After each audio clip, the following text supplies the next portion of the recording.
The gunshot echoed across the empty prairie as Tessa Montgomery grabbed the reins of her horse and bolted from the farmhouse, leaving behind everything she had ever known. Blood stained her trembling hands, but it wasn't hers. It belonged to the man who'd tried to claim her as property, the man whose body now lay cold on the wooden floor of what was supposed to be her marital home. Texas, 1875. The vast open country promised both freedom and danger to a woman alone. Tessa had been a mail-order bride, arriving from Boston with dreams of a new beginning after losing her parents to influenza.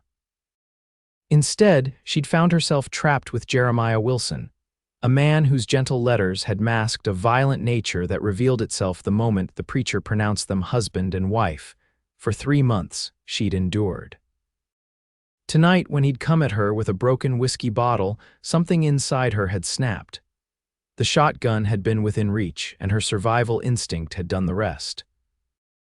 Now she rode hard under the silver light of a full moon, her chestnut mare kicking up dust as they thundered across the open land. Her plan, if it could be called that, was simple: disappear into the vastness of the prairie, perhaps find work in some distant town where no one knew her name or her story. The money sewn into the lining of her dress would have to be enough until she found safety. Dawn broke across the endless horizon, painting the tall grasses in shades of gold and amber. Tessa's mare, Penny, slowed to a walk, sides heaving with exertion.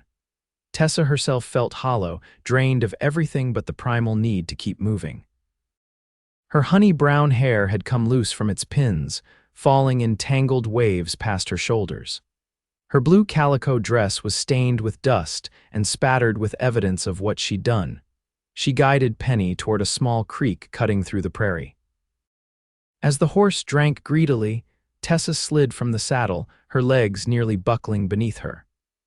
She knelt by the water's edge, scrubbing her hands until they were raw, watching as the last traces of Jeremiah Wilson disappeared downstream. "You need to keep moving," she whispered to herself, her voice sounding strange in the vastness around her. "They'll come looking." She knew with certainty that Jeremiah's ranch hands would discover his body. They would follow her trail.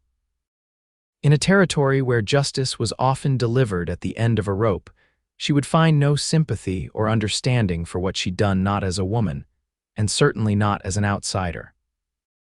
After allowing Penny just enough rest to recover her strength, Tessa remounted and pressed onward, heading northwest where the prairie stretched endlessly before her. The sun climbed higher, beating down mercilessly.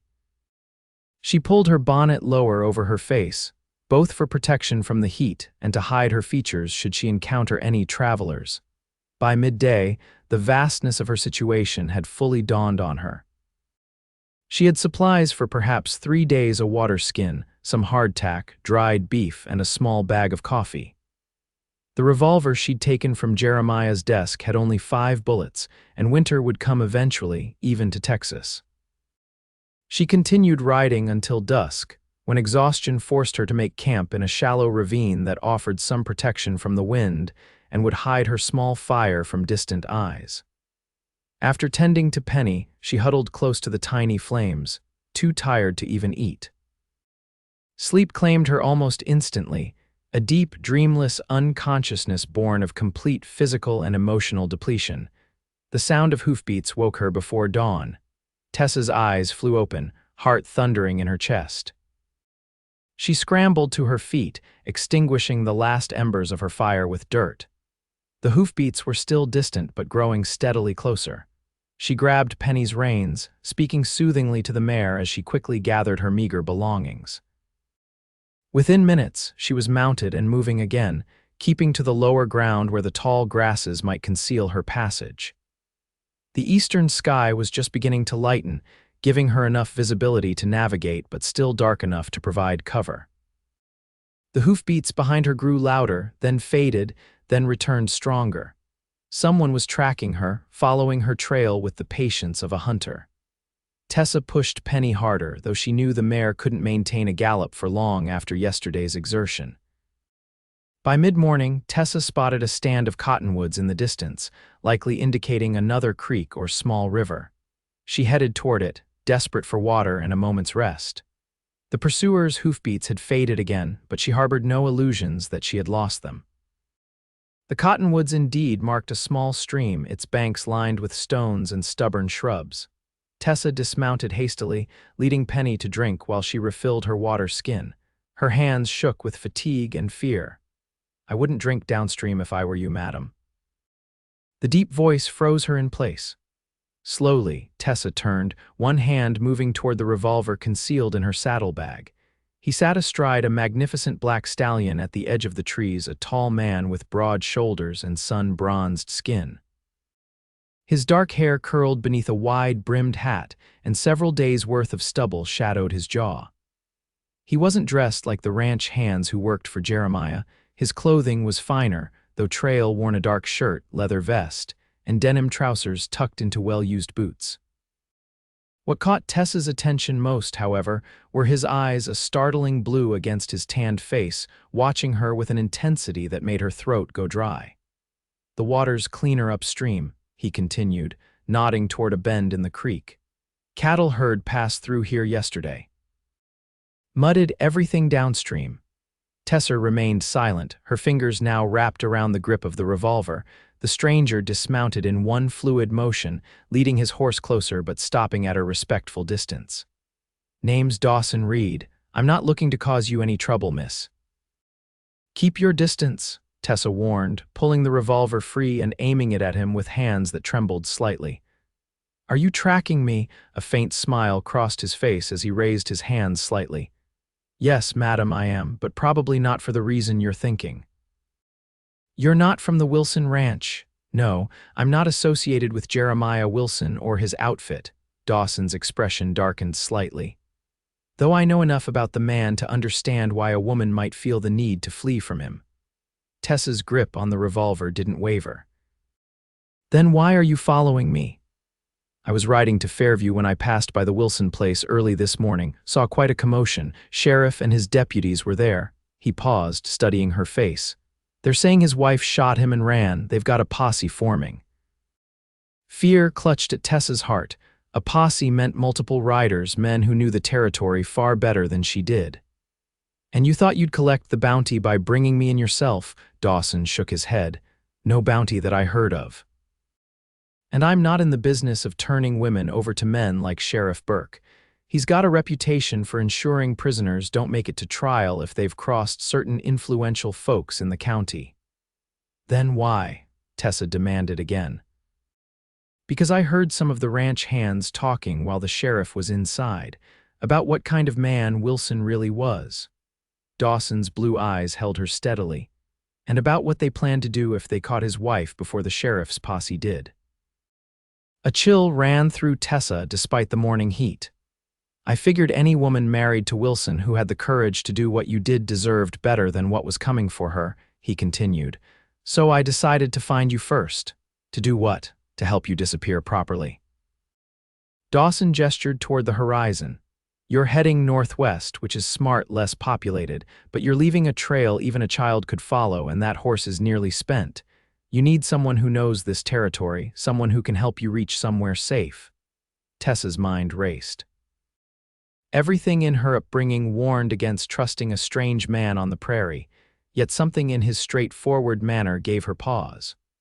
"Why would you risk yourself for a woman you don't know? A murderess?" "I don't see a murderess. I see someone who did what was necessary to survive." He shrugged. "As for why, let's just say I've seen enough injustice in this territory to last several lifetimes. This is a chance to balance the scales, even just a little." For a long moment, they regarded each other across the sunlit clearing, the only sounds being the gurgle of the stream and the occasional whicker of the horses. Tessa knew she was at a crossroads: trust this stranger or continue alone against increasingly impossible odds. "If you meant me harm, you could have taken me while I slept," she finally acknowledged, lowering the revolver slightly. Dawson nodded. "I could have, but that's not why I'm here." He glanced back the way they had come. "The posse won't start out until mid-morning. Wilson's brother arrived from Austin, and he'll want to make a show of leading the search. That gives us a few hours head start, but we need to move quickly and change direction." "Where would we go?" west into the territories. I have connections in New Mexico, people who don't ask questions and who owe me favors. He paused. But first, we need to make them believe you went south toward Mexico. That's what they'll expect. Tessa hesitated, then fully lowered her weapon. My name is Tessa Montgomery. Though I suppose I was Tessa Wilson, however briefly. Well, Miss Montgomery, are you willing to trust me, at least until I give you reason not to? She took a deep breath, weighing her options. The logical part of her mind warned against putting her fate in a stranger's hands.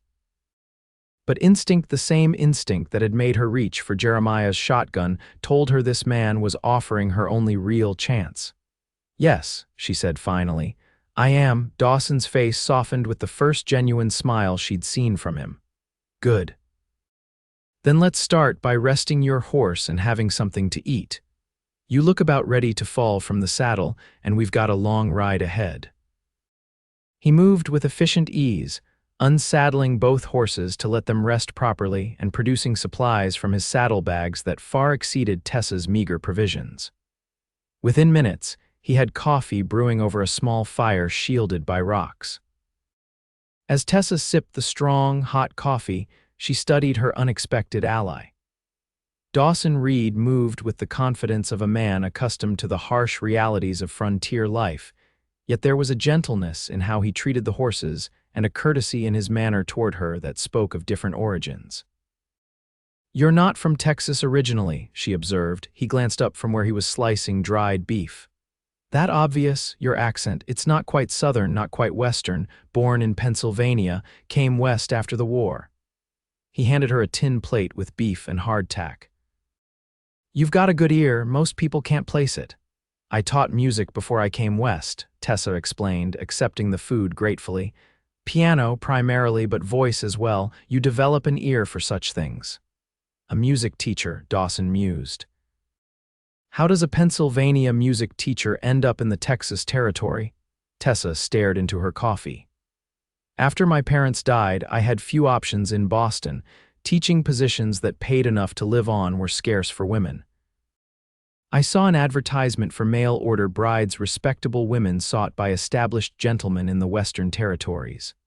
Her voice turned bitter. Jeremiah's letters were so eloquent, so seemingly gentle. He described his ranch, his love of books, his desire for a cultured wife to share his life.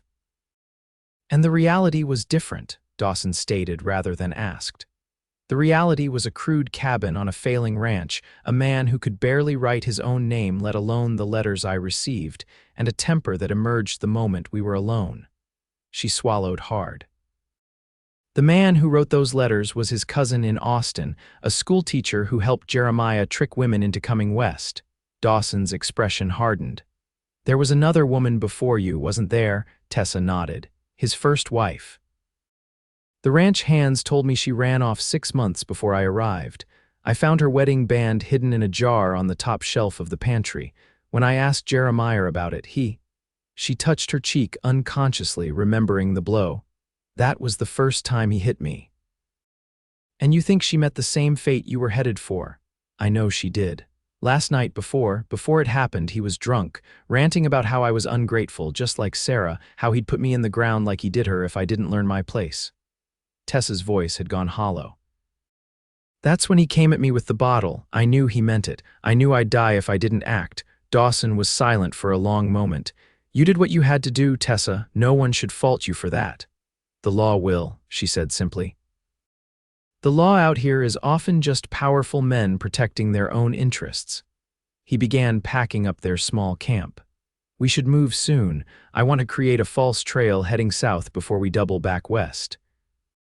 As they rode away from the creek, Tessa found herself studying Dawson's broad back as he led the way. You never said what you do, Mr. Reed. Just Dawson is fine. He glanced back at her. As for what I do, a little of everything. I was a Union soldier, then a Texas Ranger for a time. Now I work as a scout and guide when people need safe passage through difficult territory. I also do some trading with the native tribes further west. A man of many talents. Jack of all trades, master of none, he replied with a self-deprecating smile. Except maybe tracking. I'm good at finding things and people that don't want to be found. They rode southward for several miles before Dawson led them to a rocky outcropping. He dismounted, instructing Tessa to wait while he worked. She watched in fascination as he carefully created signs of a camp, a small fire pit that he filled with cold ashes from his saddlebag, subtle disturbances in the ground that suggested two people had rested there. "Now we create tracks heading directly south," he explained, remounting his stallion. "We'll ride about a mile, making our trail obvious, then cut west across those rocks where we won't leave prints." Tessa nodded, impressed despite herself. "You've done this before." "Once or twice," he admitted, though usually with men running from the law, not women running from injustice. By mid-afternoon, they had successfully laid their false trail and were heading west across the prairie, keeping to harder ground where possible to minimize their tracks. Dawson set a pace that was mindful of Tessa's exhaustion and Penny's condition, stopping occasionally to rest the horses and check their back trail. As the sun began to set, painting the endless grassland in hues of orange and purple, Dawson led them toward a small rise dotted with scrubby trees. "We'll camp here tonight," he said, dismounting and helping Tessa from her saddle. Her legs nearly gave way beneath her and his strong hands steadied her waist. "You need real rest. Tomorrow will be harder." "Why harder?" she asked, trying to ignore the warmth of his touch. "Because tomorrow we cross into country controlled by the Comanche." His blue eyes held hers. "It's the last place the posse will follow, which makes it our best chance." Tessa felt a flutter of fear. "Is it safe with me?" "Reasonably so. I've traded with them for years and speak their language passably well." He began unsaddling the horses, "But it's never entirely safe. Nothing out here is." As Dawson prepared a small, well-shielded fire, Tessa found herself wondering about the enigmatic man who had appeared so unexpectedly in her desperate flight. His hands were calloused, but moved with surprising gentleness as he prepared their simple meal. The gun at his hip and the knife in his boot spoke of a man prepared for violence, yet his manner toward her had been nothing but respectful. "You're staring," he observed without looking up from the coffee he was brewing. Tessa flushed. "I'm trying to understand you." "Not much to understand." "I'm a simple man." "No," she countered softly. "I don't think you are. Simple men don't risk their lives for strangers. They don't stand against posses or brave Comanche territory for women they've just met." Dawson was quiet for a long moment, pouring coffee into 2 tin cups before responding. "My sister," he finally said, handing her a cup. "She married a man like Wilson, charming in public, a monster behind closed doors." Tessa's heart constricted. What happened to her? She endured for 3 years. Then one night he went too far. Dawson's voice was flat, his eyes fixed on the small fire. "By the time I reached their home in San Antonio, it was too late." He claimed she fell down the stairs. The local judge, his drinking companion, ruled it an accident. "I'm so sorry," Tessa whispered. "So am I. I should have seen the signs earlier, should have gotten her away from him." He took a long drink of his coffee. "That's why I'm helping you, Tessa, because no one helped Abigail when she needed it." The confession hung in the air between them, raw and honest. Tessa reached across the small space separating them and placed her hand on his arm. "Thank you for telling me." He nodded once, then rose to check on the horses, clearly uncomfortable with the emotional moment. When he returned, his practical demeanor was back in place. "We should try to sleep. We'll need to leave before dawn." Tessa settled onto her bedroll, wrapping herself in the blanket Dawson had provided. Despite her bone-deep exhaustion, sleep eluded her as she gazed up at the vast canopy of stars. "Dawson," she whispered, unsure if he was still awake. "Yes." His voice came immediately from the darkness beyond the dying fire. "Do you truly believe we can make it, that I can escape what I've done?" She heard him shift position. "I believe we can get you somewhere safe, where you can build a new life. Whether you can escape what happened in your own mind, that's a different question, one only you can answer in time." His honesty was somehow more comforting than false assurances would have been. "Thank you for everything. Try to sleep, Tessa. Tomorrow's another day." As promised, Dawson woke her before first light. They ate a cold breakfast and were mounted by the time the eastern sky began to lighten. The day promised to be hot, with not a cloud visible in the pale blue expanse above them. "Stay close today," Dawson instructed as they rode. "The Comanche have eyes everywhere in this territory. If we're spotted, let me do the talking." Tessa nodded, nervously checking the revolver tucked in her saddlebag. "Have you encountered them often?" "Often enough to know they're like any people, some good, some bad, most just trying to survive in a world that's increasingly hostile to their way of life." He glanced at her. "The stories you've heard back east about savage Indians, they're not the whole truth. There's been cruelty on all sides of the conflict here." As the sun climbed higher, the landscape began to change subtly. The lush prairie grass gave way to more rugged terrain, with rocky outcroppings and scattered stands of mesquite. They crossed several dry creek beds, evidence of the region's cycle of drought and sudden, violent rainfall. By mid-morning, Tessa noticed Dawson's increasing vigilance. His eyes constantly scanned the horizon, and he frequently turned in his saddle to study their back trail. Once he abruptly led them into a shallow ravine and dismounted, motioning for Tessa to do the same. "What is it?" she whispered as they crouched beside their horses. "Dust to the southeast. Could be the posse, could be Comanche, could be nothing." He squinted at the distant horizon. "We'll wait here until I'm sure." After tense minutes that stretched into nearly an hour, Dawson relaxed slightly. "Whatever it was, it's moved on, but we need to be careful. We're not alone out here." They continued westward, the sun beating down mercilessly. Tessa's fair skin, despite the protection of her bonnet, began to redden. Her lips grew chapped and her throat felt parched despite regular sips from her water skin. Dawson noticed her discomfort. "We'll rest soon," he promised.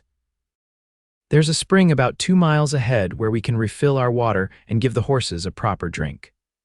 When they reached the spring, a small but clear pool nestled among rocks, Dawson grew instantly alert. He signaled for Tessa to stop, his hand moving to the rifle in his saddle holster. "Someone's been here recently," he murmured, nodding toward subtle disturbances in the dirt around the spring. "Stay mounted and ready to ride if I signal." Tessa watched anxiously as Dawson dismounted and cautiously approached the spring, rifle ready.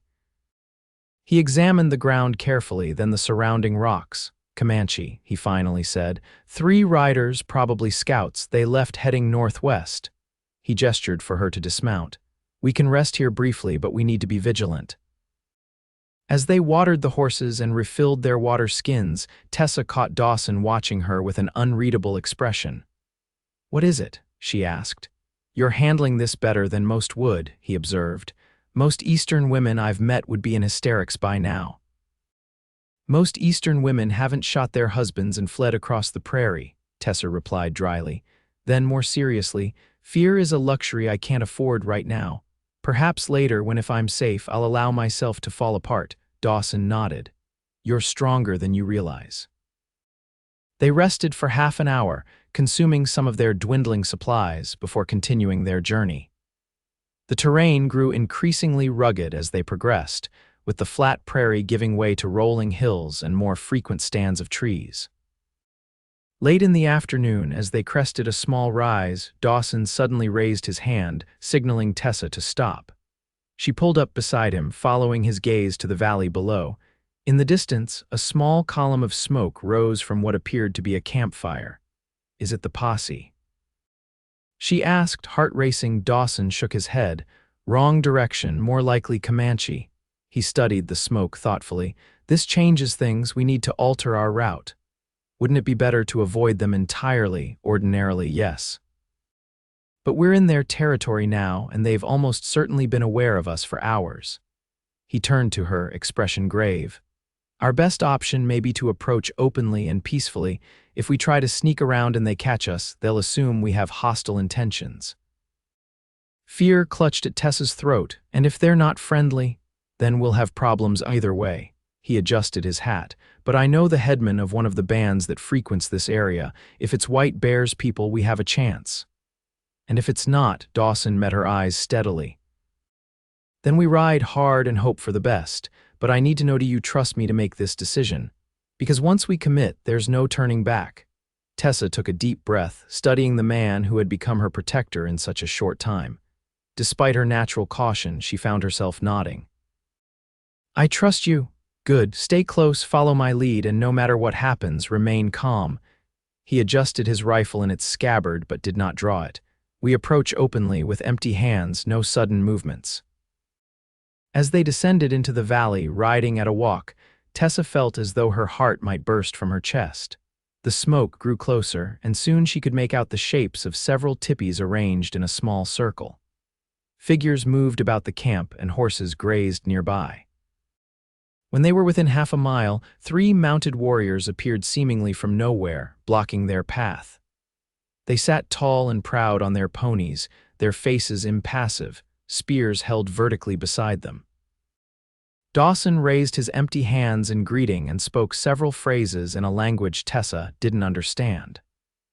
The warriors' expressions didn't change, but they did not make any threatening moves. One of the warriors replied, his words short and clipped. Dawson nodded and responded, gesturing toward Tessa occasionally. The conversation continued for several tense minutes before the warrior who had spoken made a beckoning motion and turned his horse toward the camp. "We're being invited to speak with their headman," Dawson explained quietly to Tessa. "It's not White Bear's band, but a smaller group led by a man called Tall Elk. I've traded with him once before." "Is that good or bad?" Tessa whispered. "Could be either. But an invitation is better than hostility." He gave her a reassuring look. "Remember, calm, respectful, no sudden movements." They followed the warriors into the camp, acutely aware of the many eyes watching their approach. Women paused in their work, children stared openly, and more warriors materialized, observing with guarded expressions. At the center of the camp, a man stood waiting, tall and straight-backed despite his apparent age, with gray streaks in his long black hair and deep lines etched into his weathered face. He wore a mixture of traditional Comanche clothing and items clearly obtained through trade, a calico shirt beneath a fringed leather vest adorned with intricate beadwork. Dawson dismounted and motioned for Tessa to do the same. She slid from Penny's back on shaking legs, standing slightly behind Dawson as he again raised empty hands in greeting. What followed was another exchange in the Comanche language, punctuated by occasional nods and gestures. Tessa remained silent, trying to project a calmness she did not feel as dozens of curious eyes examined her. Finally, Dawson turned to her. "Tall Elk has offered us the hospitality of his camp for the night. It would be unwise to refuse." "What did you tell him about me?" she asked softly. "That you are under my protection, that we travel to the Western Territories, and that men with bad hearts pursue us." Dawson's voice was equally low. "Not the whole truth, but not lies. He seems to understand the situation better than I expected." A woman approached, gesturing for Tessa to follow her.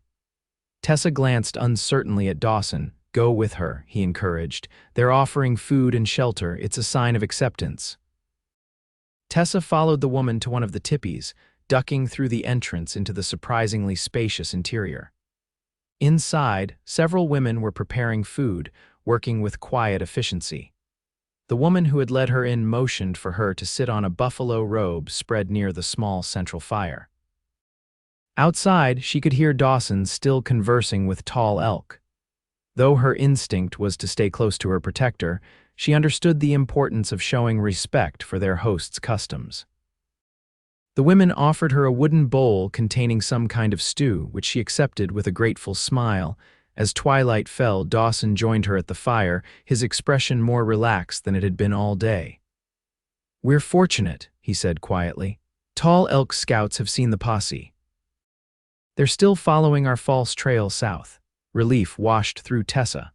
"So we're safe for now, as safe as we can be. Tall Elk has agreed to let us rest here tonight and continue westward tomorrow. He says there are no army patrols in the area, which is also good news." They ate a simple but nourishing meal provided by their hosts. As night fully descended, most of the Comanche retired to their tipis, leaving only a few sentries visible around the perimeter of the camp. Dawson and Tessa were given a small tipi of their own, a courtesy that Tessa realized, with sudden self-consciousness, assumed they were a couple. Dawson seemed to read her thoughts. I'll sleep outside by the horses, he offered. You take the shelter. No, Tessa said quickly. I don't want to offend our hosts, and, she hesitated, I feel safer with you nearby. In the dim light of the small fire, she thought she saw a flash of something in his eyes, perhaps surprise, perhaps something more, but he simply nodded. As you wish, I'll stay by the entrance. Inside the tipi, Tessa settled onto the surprisingly comfortable bedding of buffalo robes and blankets. Dawson arranged himself near the entrance, his rifle close at hand. Though propriety dictated she should be scandalized by the arrangement, Tessa found herself feeling only gratitude for his protective presence. Dawson, she whispered into the darkness after several minutes of silence. Yes. What happens after we reach New Mexico, to your life, I mean. Won't helping me cause problems for you, she heard him shift position. My life has been full of detours, Tessa, this is just another one. But what if they connect you to me, to what happened? Then I'll deal with that when it comes. His voice was calm, matter of fact. I made my choice when I decided to follow your trail. Tessa was quiet for a long moment. I don't know how I'll ever repay you for this. Live a good life, he replied simply. Be happy, that's repayment enough. The sincerity in his voice touched something deep within her, a place that had begun to believe happiness might never be possible again. I'll try, she promised softly. They departed from the Comanche camp at first light, with tall elk providing them with additional supplies and information about the territory ahead. Tessa was surprised by the kindness shown to them by people she had been taught to fear. They understand being hunted, Dawson explained as they rode away from the camp, and they respect courage, especially in a woman. The landscape continued to change as they traveled westward. The prairie gave way to more dramatic terrain, mesas in the distance, deeper ravines and stretches of rough, rocky ground. The heat remained intense, though occasionally relieved by a brief, cool breeze from the north. How much further? Tessa asked as they stopped to rest the horses in the shadow of a tall rock formation. To New Mexico, 3, maybe 4 more days at this pace. Dawson studied her face. How are you holding up? She offered a tired smile. I'm alive, which is more than I expected 2 days ago. You're doing remarkably well for someone who's never lived rough before. Necessity is a powerful teacher. She took a long drink from her water skin, and I have an excellent guide. Something in her tone made Dawson glance at her sharply, but whatever he might have said was interrupted by the distant sound of a gunshot. Both of them froze, listening intently. Another shot followed, then several more in quick succession. That's miles away, Dawson said, already moving toward his horse. But we should keep moving regardless. They rode hard for the next hour, putting distance between themselves and the gunfire, which had eventually ceased. By mid-afternoon, they had reached a narrow river cutting through the arid landscape, a welcome sight after the dusty ride. We'll follow the river north for a while, Dawson decided. It leads toward a pass that will take us into New Mexico territory. The water will mask our trail, and we can replenish our supplies. They made camp that evening in a small grove of cottonwoods beside the river. For the first time since her flight began, Tessa felt secure enough to properly wash, scrubbing away days of trail dust behind the privacy of some bushes while Dawson prepared their evening meal. When she returned to the campfire, her hair damp and her face clean, she found Dawson watching her with an expression that made her breath catch. He quickly looked away, focusing on the coffee he was brewing. You look more yourself, he commented, handing her a tin cup. I feel more human, at least. She settled beside the fire, closer to him than strict propriety might allow, but propriety seemed a distant concern after everything they had experienced together. Though I'm not sure who myself is anymore, Dawson considered her thoughtfully. Who do you want to be? When this is over and you're safe, who will Tessa Montgomery become? The question caught her off guard. In the desperate flight from Jeremiah's ranch, she had thought only of escape, not of what might come after. I don't know, she admitted. I was a music teacher once. Perhaps I could be again. Is that what you want? It's what I know. She stared into the flames. But part of me wonders if I could be something more, something different." She glanced at him. "What about you? Have you always been a wanderer?" A faint smile crossed his face. "Not always. I studied law before the war, had plans to join my father's practice in Philadelphia." "What changed?" "Everything." His expression grew distant. "The war showed me a different world, brutal but also strangely honest. When it ended, I couldn't go back to drawing rooms and legal arguments. The West called to me a place where a man is judged by his actions, not his family name or connections." "And you never regretted it, never missed the life you might have had?" Dawson was quiet for a long moment. "Sometimes, on cold nights when I'm camped alone under the stars. Or when I see families in the settlements I pass through." He met her eyes. "But regret doesn't change the past, we can only move forward." The simple wisdom of his words resonated with Tessa. Indeed, what choice did she have but to move forward from the violence and fear that had marked her brief marriage? "Tell me about these people in New Mexico," she requested, changing the subject. "The ones who will help us." "An older couple, Miguel and Sofia Mendoza. They have a small ranch near Las Cruces. Miguel was a guide for the army years ago, saved my life during an Apache attack. They're good people who understand that sometimes the law and justice aren't the same thing. And they'll take in a stranger, a woman with my history. They will." Dawson's confidence was reassuring. "Sophia has helped other women in difficult situations before. You won't be the first to find sanctuary with them." The knowledge that others had walked this path before her brought Tessa an unexpected comfort. She was not alone in her desperate flight, not unique in her need to escape a violent past. As night deepened around them, their conversation continued, moving from practical matters to more personal revelations. Dawson spoke of his years as a Texas Ranger, of the disillusionment that had led him to leave that life behind. Tessa shared stories of her childhood in Boston, of her parents' love of music and literature, of the dreams she had harbored before necessity had driven her west. In the intimate darkness, with only the crackling fire and the distant calls of night creatures for company, something shifted between them, a connection forming that transcended their roles as rescuer and rescued. When Tessa finally curled up in her bedroll, sleep came more easily than it had since her flight began. The last thing she saw before closing her eyes was Dawson's profile silhouetted against the starry sky as he kept watch. Morning brought with it a change in the weather. Dark clouds had gathered overnight, and a cool wind whipped across the landscape as they broke camp. "Rain's coming," Dawson observed, glancing at the menacing sky. "Could be good for us wash away our tracks, but it'll make travel more difficult, especially if the river rises." They rode northward along the river, which had already begun to swell slightly with water from upstream.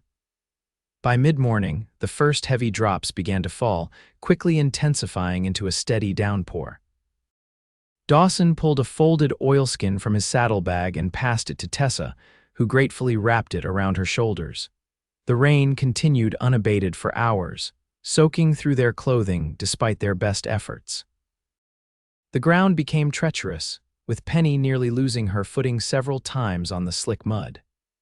The river beside them transformed from a gentle flow to a rushing torrent.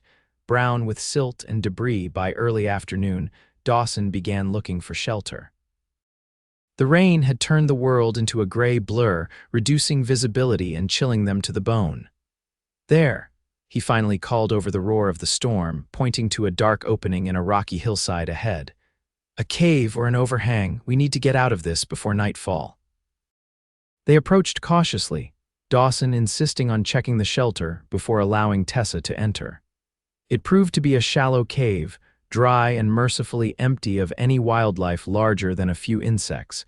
Inside, they worked quickly to establish a small camp.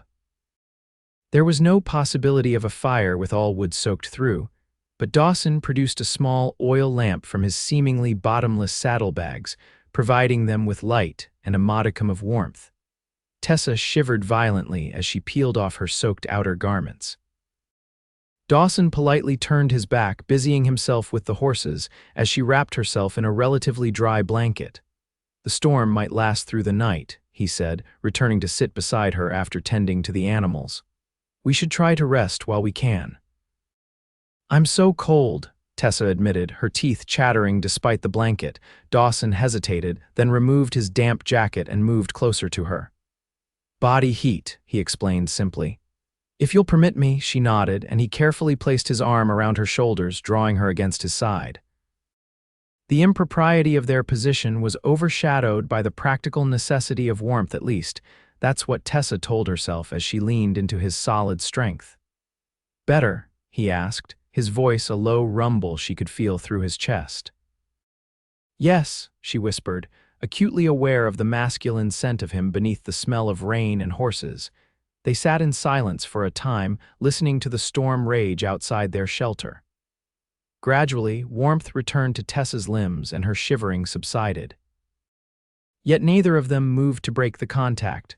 When I was a child, Tessa said softly, I was terrified of thunderstorms. My father would sit with me just like this, telling me stories until I fell asleep. What kind of stories? Adventures, mostly. Knights and dragons, explorers discovering new lands. She smiled at the memory. He had a wonderful imagination, and now, are you still afraid of storms? No, now I find them rather beautiful in their way, powerful, uncompromising. She glanced up at him, like this land, like its people. Their eyes met in the soft lamplight, and something electric passed between them. Dawson's gaze dropped briefly to her lips before he looked away, clearing his throat. You should try to sleep, he said, his voice slightly rough. I'll keep watch. You need rest too, she protested. I'll wake you in a few hours to take your turn, he promised, though they both knew he was unlikely to do so. Tessa wanted to argue further but found herself overcome by the exhaustion of their journey. Despite the hard ground and the sounds of the storm, she drifted into sleep, her head resting against Dawson's shoulder. She woke sometime in the night to find herself carefully arranged on her bedroll, a second blanket tucked around her. Dawson sat at the mouth of the cave, his silhouette visible against the faint moonlight now filtering through breaks in the clouds. The rain had stopped, leaving behind a strange, expectant silence. Dawson, she called softly. He turned immediately. You should still be sleeping. So should you. She sat up, wrapping the blanket around her shoulders as she moved to join him at the cave entrance. The storm has passed, for now, but there's more coming. He nodded toward the horizon, where lightning still flickered among distant clouds. We're in for a wet journey tomorrow. Tessa settled beside him, gazing out at the transformed landscape. The river below had risen considerably, its rushing waters visible even in the dim light. Will we be able to cross? We may need to find a different route, head further north before turning west. He glanced at her. It will add time to our journey. Time I may not have if the posse is still searching. The same rain that delays us will have slowed them considerably, especially if they continued south on our false trail. He offered a reassuring smile. We still have advantages, Tessa. She nodded, trying to share his confidence. How much longer to the Mendoza's ranch? 5 days, perhaps 6 with these conditions. He studied her face in the faint moonlight. Are you having doubts? Not about going forward, she clarified, but about what happens after. About who I become when I'm no longer running. Dawson was quiet for a moment. Whoever you choose to be, he finally said, I believe she will be remarkable. The simple statement, delivered with such quiet certainty, touched Tessa deeply. Without thinking, she reached out and placed her hand over his where it rested on his knee. His skin was warm despite the cool night air. Neither spoke as their fingers slowly interlaced. It was a small gesture, yet it seemed to acknowledge something growing between them, something neither was ready to name but both increasingly felt. They remained that way, hand in comfortable silence, until the first pale light of dawn appeared on the eastern horizon. The next 3 days proved challenging as they navigated the aftermath of the storm. The river had indeed become impassable, forcing them to alter their route significantly. Muddy ground slowed their progress, and twice they had to stop to free Penny when her hooves became stuck in particularly treacherous sections. Yet these hardships seemed to strengthen the bond forming between them. They worked as partners now rather than rescuer, and rescued Tessa taking on her share of the camp duties. learning quickly from Dawson's patient instruction how to build a fire from damp wood, how to read the weather from the clouds, how to identify edible plants that supplemented their dwindling supplies. On the fourth day after the storm, they crested a ridge to find themselves looking down on a vast, sun-drenched valley. In the distance, mountains rose blue and majestic against the sky.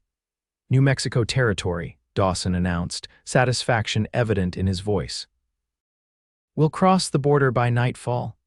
Tessa felt a surge of complex emotions, relief mingled with a strange reluctance. Crossing into the territory meant safety, yet it also meant the end of this unexpected journey with Dawson. Once she reached the Mendoza's ranch, their paths would likely diverge. The thought brought an unexpected ache to her heart. They made camp that night just beyond the territorial border, celebrating their milestone with the last of the coffee and a rabbit Dawson had managed to snare. As they sat beside the fire, Tessa found herself studying her companion's face, trying to memorize its features: the strong line of his jaw, the crinkles at the corners of his eyes when he smiled, the way firelight turned his blue eyes to midnight.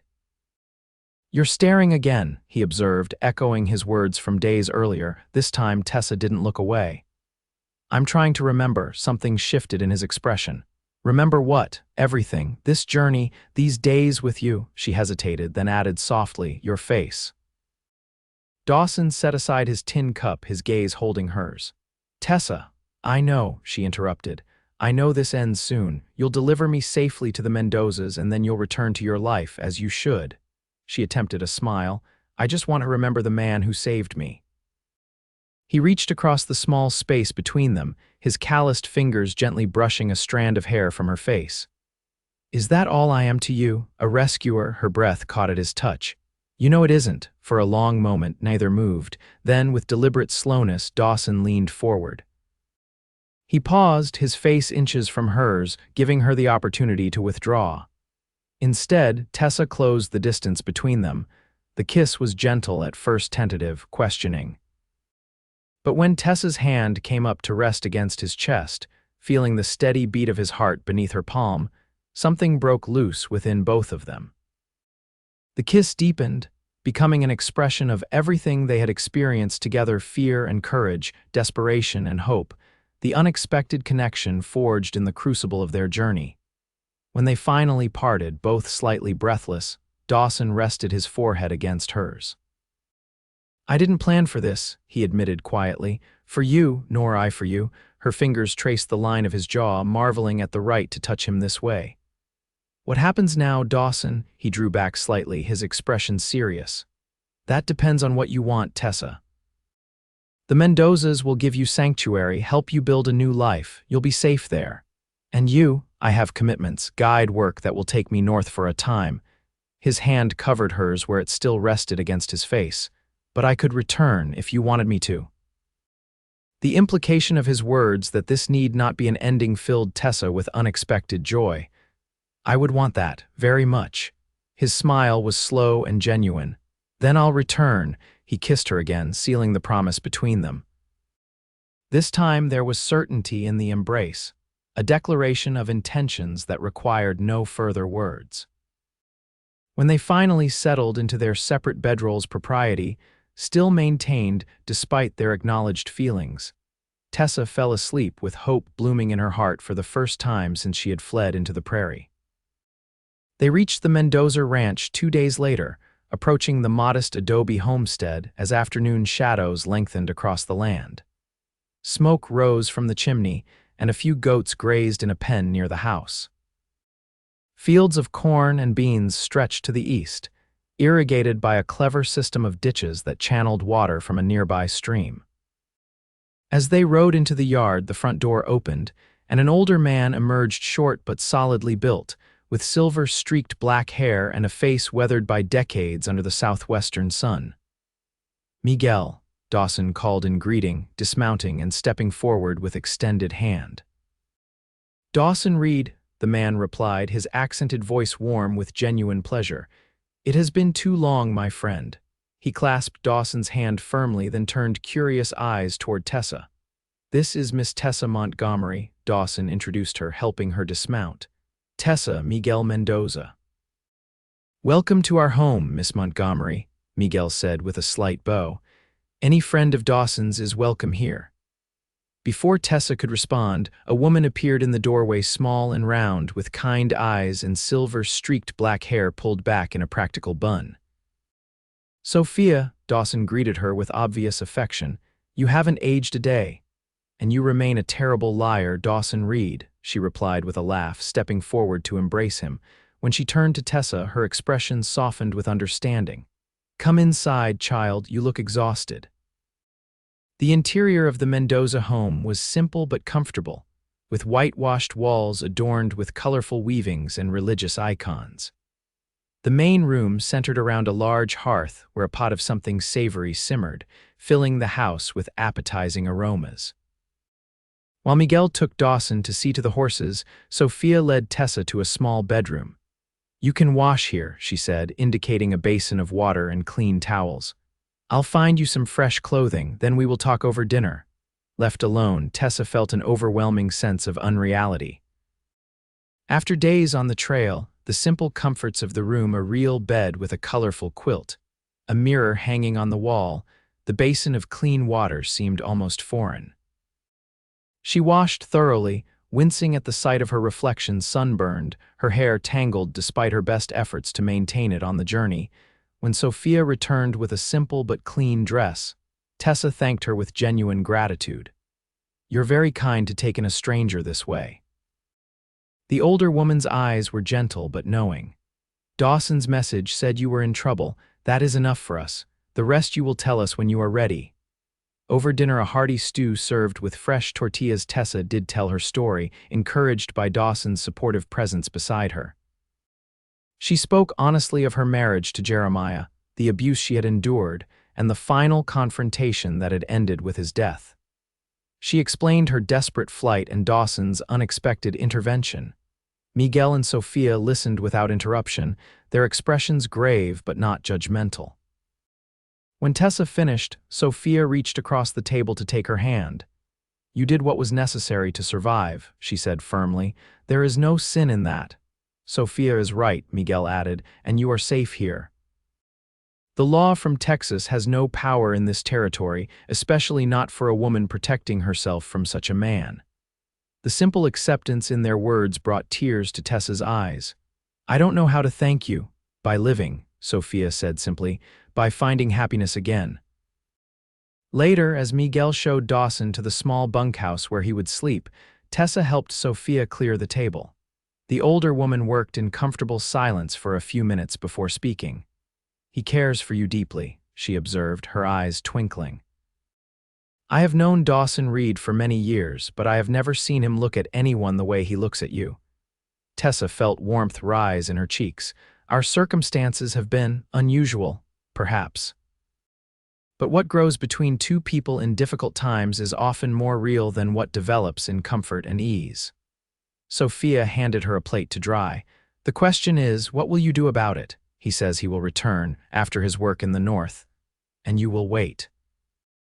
Tessa considered the question, remembering the promise in Dawson's kiss, the certainty she had felt in his arms. "Yes," she said softly, "I will wait." Sophia nodded approvingly. "Good, a man like Dawson is worth waiting for." In the morning, reality intruded on their brief sanctuary. Dawson needed to depart for his guiding commitment, a surveying expedition that would take him into Colorado territory for at least 2 months. They said their goodbyes beside the corral, a discreet distance from the house where Miguel and Sophia had tactfully remained to give them privacy. "I don't want to leave you," Dawson admitted, his hands gentle on her waist, "but I gave my word months ago." "I understand," Tessa assured him, though her heart ached at the thought of their separation. "I'll be here when you return, learning to be whoever I'm meant to become next." He smiled at that. "Sophia mentioned the school in Las Cruces needs a music teacher. She thinks the position would suit you. She mentioned it to me as well." Tessa's fingers traced the lapel of his jacket. "It would be a good beginning, I think, a new life." "Yes," she met his eyes. "But one I hope will include you." Dawson's expression softened. "It will, I promise you that, Tessa." He drew her closer. "When I return, we'll talk about the future, our future if that's what you want. "It is," she whispered, rising on tiptoe to press her lips to his. The kiss was bittersweet, a promise and a temporary farewell. When they parted, Dawson pressed something into her hand, a small, carved wooden horse. "I made it during the night," he explained. "Not much of a craftsman, I'm afraid, but I wanted you to have something to remember me by." Tessa closed her fingers around the small token, touched beyond words by the gesture. "As if I could forget you." With one last kiss, Dawson mounted his stallion and rode away, turning once to raise his hat in farewell before disappearing over the rise. Tessa watched until he was out of sight, the wooden carving clutched in her hand.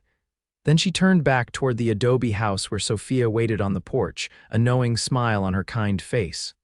"Come, Tessa," the older woman called. "We have much to do." The weeks that followed brought unexpected healing to Tessa's wounded spirit. The Mendozas introduced her to the small community near Las Cruces, presenting her as a widowed relative from the East. The simple lie protected her from unwanted questions while allowing her to establish herself in her new home.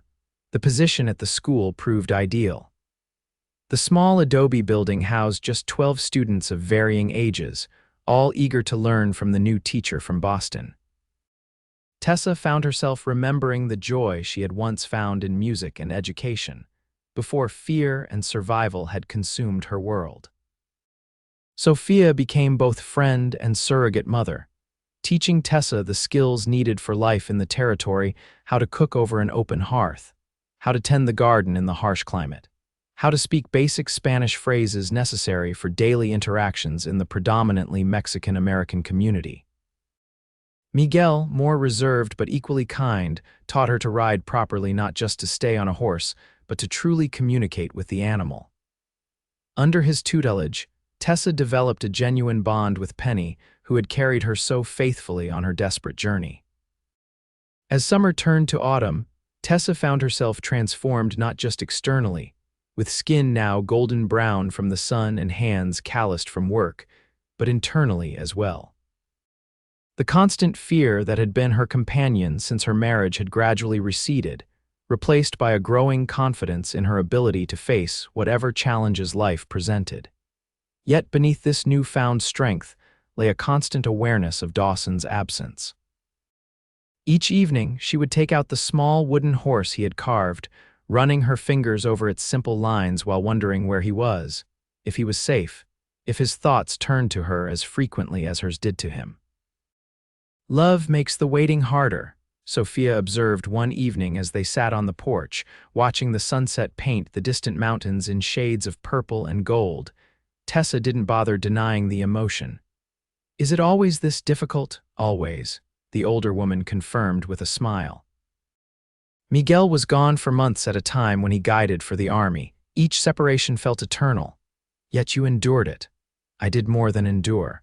I lived my life fully, knowing he would return. That is the gift you give to someone you love, not just waiting, but living well while you wait. Tessa took the words to heart, throwing herself more completely into her teaching and her integration into the community.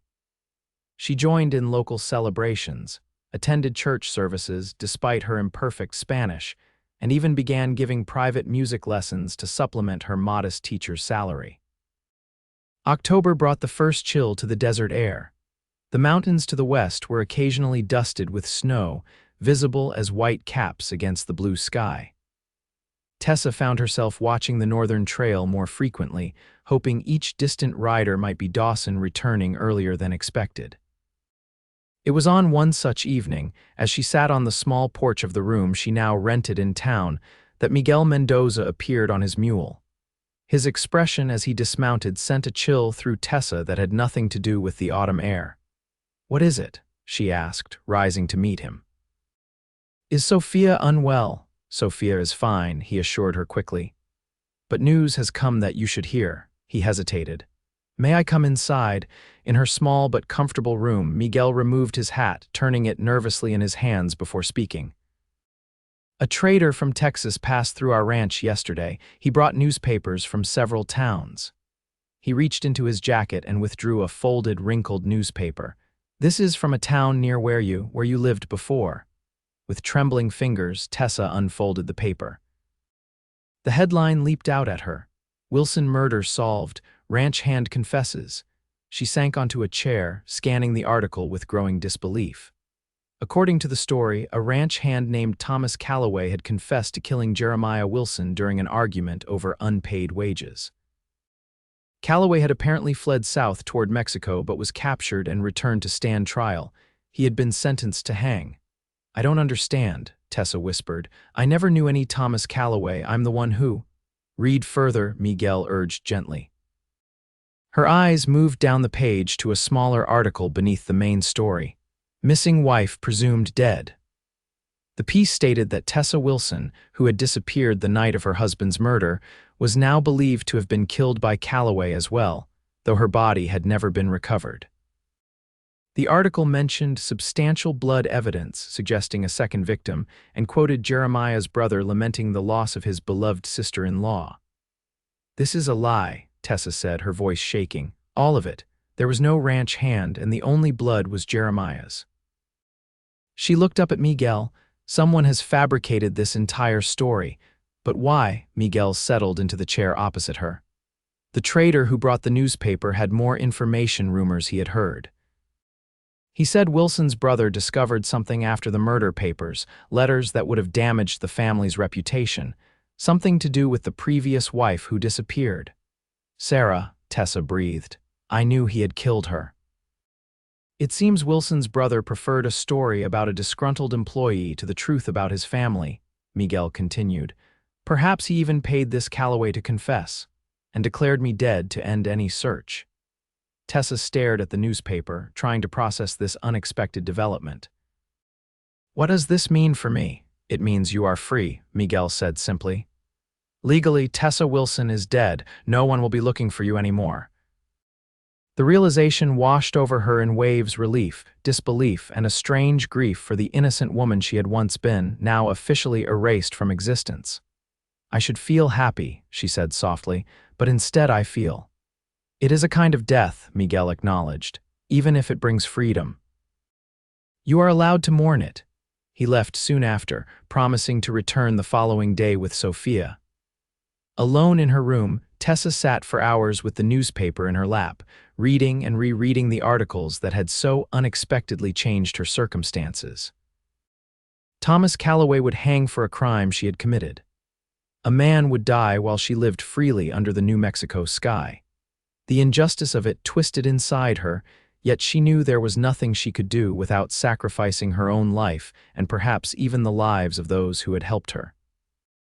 She slept fitfully that night, her dreams filled with gallows and faceless men and Jeremiah's mocking laughter. When dawn finally broke, she rose exhausted but resolved.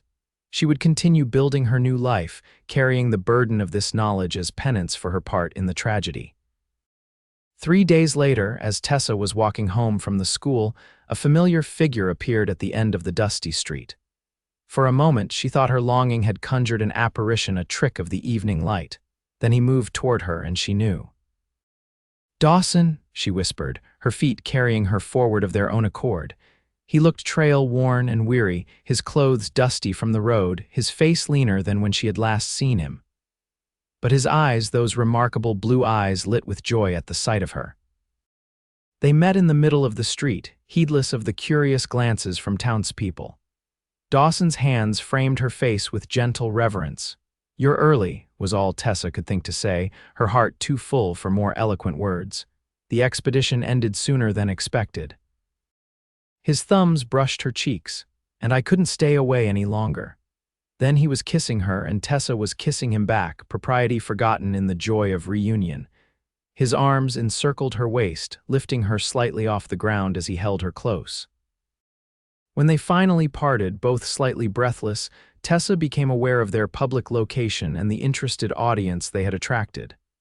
"Come," she said, taking his hand. "My home is just ahead." In her small room, with the door safely closed behind them, they embraced again, longer, deeper, with all the longing of their separation expressed in touch and taste. "I missed you," Dawson murmured against her hair when they finally drew apart. "Every day, every hour, and I you." She led him to sit beside her on the small sofa.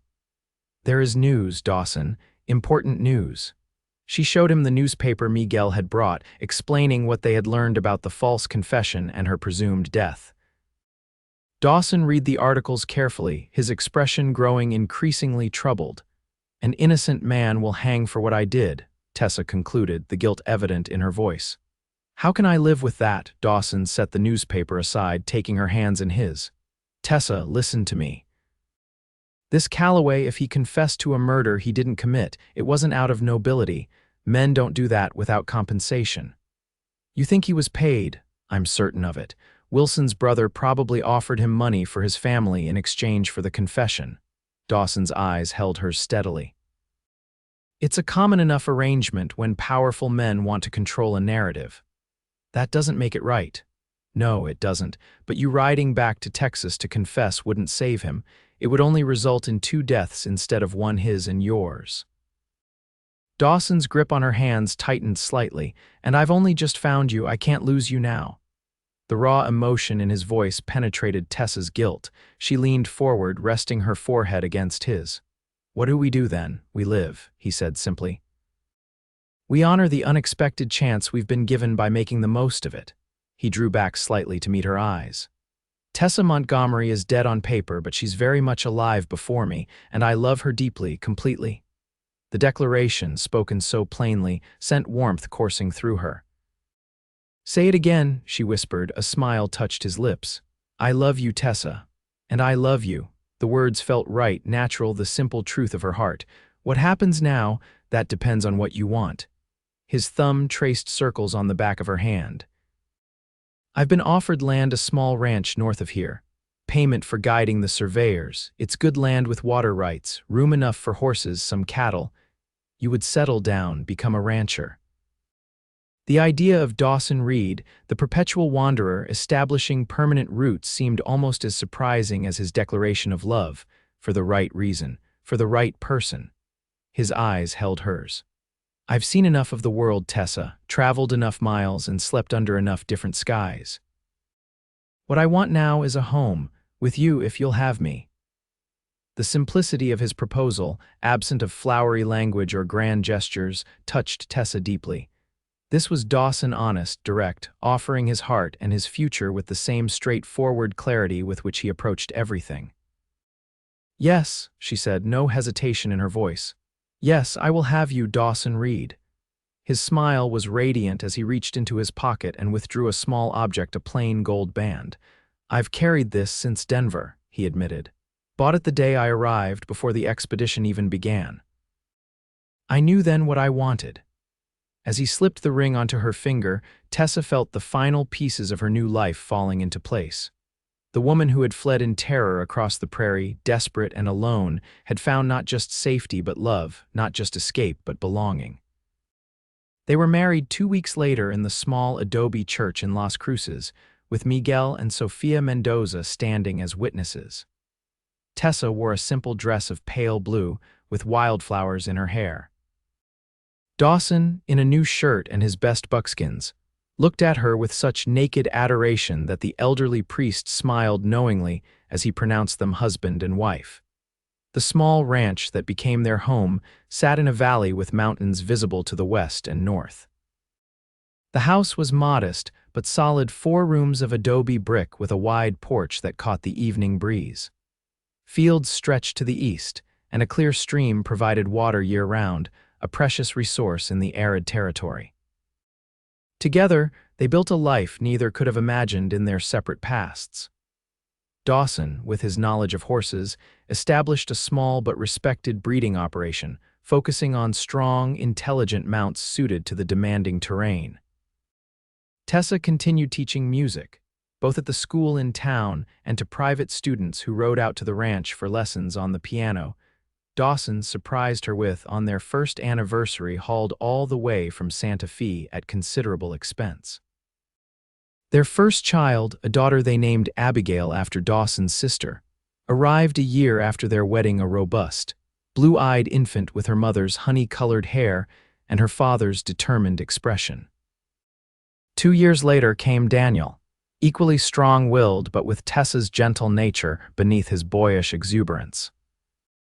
Life on the frontier remained challenging. Droughts threatened crops, harsh winters tested their preparation, and occasional tensions with both native tribes and newer settlers required careful navigation.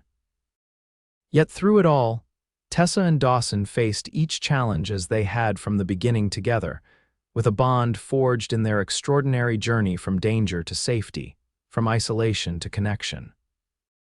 On the 5th anniversary of her flight from Jeremiah Wilson's ranch, Tessa stood on the porch of her home, watching Dawson teach 3-year-old Daniel to sit on his first pony while 5-year-old Abigail offered enthusiastic advice from the fence rail.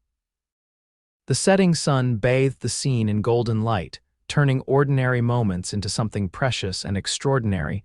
Sophia, visiting for the children's birthdays, joined her on the porch. "You are happy," she observed, the statement requiring no confirmation. "More than I ever thought possible," Tessa admitted, her hand resting on the slight swell of her abdomen where their third child grew. "Sometimes I wonder if I deserve such joy after everything that happened. Life is not about deserving, child. It is about accepting what comes, both the difficult and the beautiful, and finding your way through it with grace." The older woman squeezed her hand. "You have done that. The past is the past. This," she gestured toward Dawson and the children, "this is your truth now." Later that night, with the children asleep and the house quiet under the vast canopy of stars, Tessa and Dawson sat together on the porch, his arm around her shoulders as they had sat that night in the cave during the storm. "What are you thinking?" he asked, noticing her contemplative expression. "About journeys," she replied. "About how the most important ones aren't always marked on maps." He nodded, understanding as he always did. "You've come a long way from that desperate woman I found by the creek." "We both have." She leaned into his embrace. "Do you ever regret it?" "Following my trail that day," Dawson turned to face her fully, his blue eyes reflecting the starlight. "Never, not for a single moment." His hand came to rest gently on her growing belly. "Every step of that journey led us here, to this life we've built. How could I regret that? Even knowing everything that came before, everything I did, especially knowing that." His voice was firm, certain. "You showed extraordinary courage, Tessa, the courage to survive, to flee, to trust a stranger when you had every reason not to trust anyone. That courage is part of why I love you." She kissed him then, trying to express through touch what words could never fully convey: her gratitude, her love, her joy in the life they had created together. When they finally parted, Dawson kept her close, his forehead resting against hers. "I thank God every day that you didn't disappear completely into that prairie," he whispered, "that I found you before you were lost forever." "I wasn't lost," Tessa replied with quiet certainty. "I was finding my way to you." Under the vast New Mexico sky, surrounded by the home they had built and the family they had created, Tessa Montgomery Reed knew she had finally stopped running. The woman who had once fled across the prairie in desperate terror had found not just rest but renewal, not just safety but love. Her journey had ended exactly where it was meant to, in the arms of the man who had followed her trail and, in doing so, had led her home.